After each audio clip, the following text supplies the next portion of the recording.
ദേശീയ ചലച്ചിത്ര പുരസ്കാര നിർണയ ചർച്ചകളിൽ വീണ്ടും സജീവമായിരിക്കുകയാണിപ്പോൾ മലയാള സിനിമാ പ്രേമികൾ. അവാർഡ് പ്രഖ്യാപനത്തിനായി മലയാളി പ്രേക്ഷകർ ഏറെ ആവേശത്തോടും ആകാംക്ഷയോടുമാണ് ഇത്തവണ കാത്തിരിക്കുന്നത്.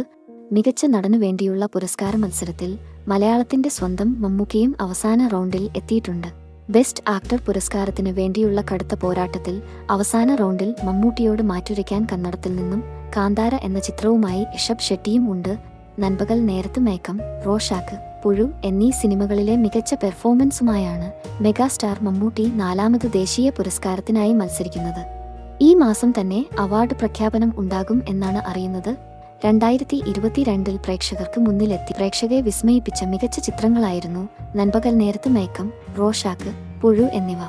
ഈ 3 ചിത്രങ്ങളിലായി വ്യത്യസ്തമായ 4 കഥാപാത്രങ്ങളെയാണ് മമ്മൂക്ക അവതരിപ്പിച്ചത്. ഇതിൽ നൻപകൽ നേരത്ത് മയക്കം എന്ന ചിത്രത്തിലെ മമ്മൂക്കയുടെ അപാരമായ കഥാപാത്രങ്ങളുടെ പകർന്നാട്ടം ഏറെ പ്രേക്ഷക പ്രീതിയും നിരൂപക പ്രശംസയും നേടി. മമ്മൂട്ടി എന്ന അഭിനേതാവിന്റെ പെർഫോമൻസ് ലെവലിനെ മറ്റൊരു തലത്തിലെത്തിച്ച ചിത്രമായിരുന്നു നൻപകൽ നേരത്ത് മയക്കം എന്ന് നിസ്സംശയം പറയുവാനാകും. പരസ്പരബന്ധമില്ലാത്ത 2 കഥാപാത്രങ്ങളെ തന്റെ ഭാവാഭിനയത്തിലൂടെയും ശരീരഭാഷയിലൂടെയും മമ്മൂട്ടി അത്ഭുതകരമായി പ്രതിഫലിപ്പിച്ചു.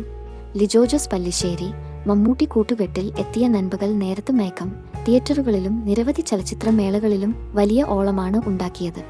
മമ്മൂട്ടി കമ്പനിയുടെ ബാനറിൽ മമ്മൂക്ക തന്നെയാണ് നൻപകൽ നേരത്ത് മയക്കം നിർമ്മിച്ചത്. മമ്മൂട്ടി കമ്പനിയുടെ ബാനറിൽ ആദ്യമായി നിർമ്മാണം പൂർത്തിയാക്കിയ സിനിമ നൻപകൽ നേരത്ത് മയക്കമായിരുന്നെങ്കിലും ഈ കമ്പനിയിൽ നിന്നും ആദ്യമായി തിയേറ്ററുകളിൽ എത്തിയത് റോഷാക്ക് എന്ന ഏറെ പുതുമയുള്ള പരീക്ഷണ ചിത്രമായിരുന്നു. കാലമിതുവരെ മമ്മൂക്കയിൽ നിന്ന് കാണാത്ത വ്യത്യസ്തമായ ആക്ടിംഗ് സ്റ്റൈലും റോഷാക്കിൽ പ്രകടമായിരുന്നു.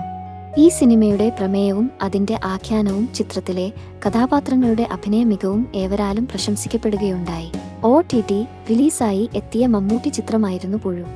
ഈ ചിത്രത്തിൽ വർത്തമാനകാലത്തും ജാതിവെറിയും കുലമഹിമയും ഉള്ളിൽ പേറുന്ന കുട്ടൻ എന്ന പോലീസ് കഥാപാത്രത്തിന്റെ മാനസിക സംഘർഷങ്ങളെ വിശ്വസനീയമായ രീതിയിൽ മികവോടെ പ്രേക്ഷകരിലേക്കെത്തിക്കാൻ മമ്മൂക്കയ്ക്ക് കഴിഞ്ഞു. വളരെ വ്യത്യസ്തമായ കഥാപാത്രങ്ങളും സൂക്ഷ്മാഭിനയത്തിലെ മികവുമായാണ് മമ്മൂട്ടി ഇത്തവണ ജൂറിക്ക് മുന്നിൽ ദേശീയ പുരസ്കാരത്തിനായി മാറ്റൊരുക്കുന്നത്. പതിവ് പോലെ ബാലിശമായ ന്യായീകരണങ്ങൾ നിരത്തി ഇത്തവണയും മമ്മൂക്കയെ തഴയുമോ എന്ന ആശങ്ക ഇപ്പോഴും ബാക്കിയായി നിൽക്കുന്നുണ്ട്. ന്യായമായും മമ്മൂക്കയ്ക്ക് അവാർഡിന് അർഹതയുണ്ടായിരുന്ന പല ഘട്ടങ്ങളിലും മുമ്പ് അദ്ദേഹം നിഷ്കരുണം തഴയപ്പെട്ടിട്ടുണ്ട്. കാന്താര എന്ന ചിത്രത്തിലെ മികച്ച പ്രകടനവുമായി കന്നഡ സിനിമയിൽ നിന്നും ഋഷഭ് ഷെട്ടിയാണ് അവസാന റൗണ്ടിൽ ഇത്തവണ മമ്മൂക്കയുമായി മത്സരിക്കുന്നത്. കാന്താര എന്ന സിനിമയിൽ മികച്ച പ്രകടനമായിരുന്നു ഋഷഭ് നടത്തിയത്. ചിത്രത്തിന്റെ അവസാന ഭാഗത്തായിരുന്നു ഋഷഭ് തകർത്തഭിനയിച്ചത്. ഇവരിൽ ആരായിരിക്കും അവാർഡ് നേടുക എന്ന് ഇപ്പോൾ പ്രവചിക്കാൻ കഴിയില്ലെങ്കിലും മികവിന്റെ കാര്യത്തിൽ മമ്മൂക്ക അവാർഡ് സ്വന്തമാക്കും എന്നാണ് പ്രതീക്ഷിക്കപ്പെടുന്നത്. അതോ ഇതുവരെ ചിത്രത്തിൽ ഇല്ലാത്ത മറ്റാരെങ്കിലും മികച്ച നടനുള്ള പുരസ്കാരം സ്വന്തമാക്കുമോ എന്നും പറയുവാനാകില്ല. നിങ്ങൾ മമ്മൂക്കയ്ക്കാണ് അവാർഡ് പ്രതീക്ഷിക്കുന്നതെങ്കിൽ മമ്മൂട്ടി എന്നും ഋഷഭ് ഷെട്ടിക്കാണ് നിങ്ങളുടെ പിന്തുണയെങ്കിൽ അദ്ദേഹത്തിന്റെ പേരും കമന്റ് ചെയ്യുക. വീഡിയോ ഇഷ്ടമായാൽ ലൈക്ക് ചെയ്യണമെന്ന് അപേക്ഷിക്കുന്നു.